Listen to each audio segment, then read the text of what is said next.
petit groupe et partager sur Jésus. La seule liturgie que nous avons dans la Bible, c'est lorsque Paul dit ceci.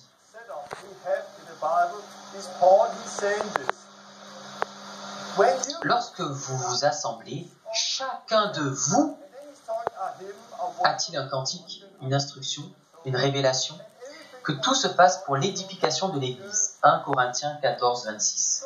Donc il dit que lorsque vous vous assemblez, chacun de vous peut partager quelque chose. Ça ne doit pas être dans un ordre précis, mais lorsque vous vous rassemblez, chacun de vous peut partager quelque chose. Mais progressivement, vous allez à l'église, mais vous ne donnez plus rien, car vous n'en avez pas le droit. L'organisation de l'église empêche que vous puissiez apporter quelque chose. Mais la Bible dit que tout le monde a quelque chose à partager. Si vous savez que chaque semaine vous allez aller à l'église, mais que vous ne partagerez rien,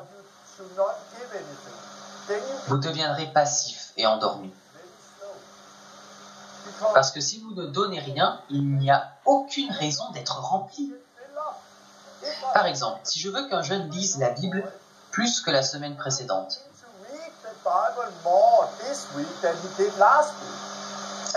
qu'il étudie mieux la parole et qu'il grandisse, c'est facile. Je lui dis, tu vas prêcher la semaine prochaine. Quoi ? Je vais prêcher ? Oui.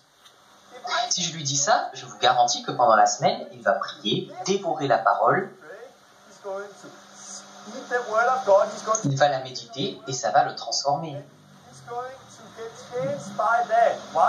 Car il sait que c'est son tour dimanche. C'est pourquoi nous avons besoin de plus que ça. Un lieu où chacun peut être utilisé par Dieu et apporter quelque chose. Car dans un lieu où vous apportez quelque chose, vous restez proche de Dieu. Car je sais que chaque semaine, certains ont besoin d'enseignement ou de prière. Il y a tout le temps des besoins. En sachant ça, je reste proche de Dieu. Car je sais que je dois être prêt à chaque instant. Mais ce système n'est pas fait pour ça. Seuls 10% sont actifs et les autres meurent spirituellement. Là où est le cadavre, les vautours sembleront. Mais si vous n'êtes pas encore dans cette catégorie, Matthieu 24. Il y a de fortes chances que vous faisiez partie des 30%. Qui sont ces 30%? Ce sont les gens qui sont frustrés. Ils en veulent plus. Ils ne veulent pas être passifs. C'était mon cas à l'époque. J'attendais mon tour. Dieu leur a aussi donné un appel. Pas seulement aux pasteurs et aux 10%. Il a donné un appel à chacun de nous. Et nous sommes tous appelés à donner quelque chose. Donc ils sont frustrés. Mais vous ne pouvez pas continuer dans la frustration, ça va vous tuer. Donc vous ferez l'une de ces deux choses, rejoindre les 10%. Ou comme moi, vous quitterez l'église. Il y a des millions de gens qui quittent les églises chaque année. Non parce qu'ils ne veulent plus de Dieu, mais parce qu'ils en veulent plus. Ils doivent quitter l'église car ils ne voient pas comment ils peuvent servir Dieu.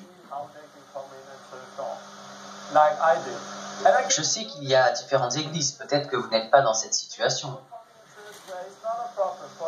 Mais beaucoup savent de quoi je parle. Beaucoup de gens, après un long temps de frustration, tombent dans la plus grande catégorie, les 60%. Qui sont les 60%? Je les appelle ceux qui ont chuté. Souvenez-vous que chuter ne signifie pas quitter l'église. Cela signifie abandonner son premier amour. Eh oui, ce que j'ai publié hier soir par l'Esprit. Mais ce que j'ai contre toi, c'est que tu as abandonné ton premier amour. Repens-toi. Chuter, c'est abandonner notre premier amour. C'est ce qu'ils font après un temps de frustration. S'ils ne voient pas comment ce qu'ils ont en eux peut se manifester, ils prennent cet appel et le mettent de côté. Ils mettent leur appel de côté car ils ne veulent plus être frustrés. Et ils se disent, ok, je vais juste aller à l'église. Et c'est ce qu'ils font, dimanche après dimanche. Et lentement, leur vie spirituelle s'éteint. Leur premier amour les a quittés. Leur appel a été enterré. Et ils ne font qu'aller à l'église. C'est un endroit qui peut aussi être dangereux. Amen. Alléluia. Nous sommes appelés Merci à Seigneur. servir Dieu. Il est dangereux de seulement aller à l'église. Des millions de gens meurent chaque année à l'intérieur de ce système. Hélas. Viens-nous en aide, Seigneur, par ton Saint-Esprit. Tu me l'as dit toi-même, Seigneur, dans des églises que tu m'as C'est une des fait raisons pour laquelle quitter, nous devons revenir à que ce tu m'as que dit que Jésus tu es en train a de mourir apporté. spirituellement. Et je suis devenu vivant de nouveau en l'écoutant. Une autre raison est que ce système ne peut pas porter de fruits comme il le devrait.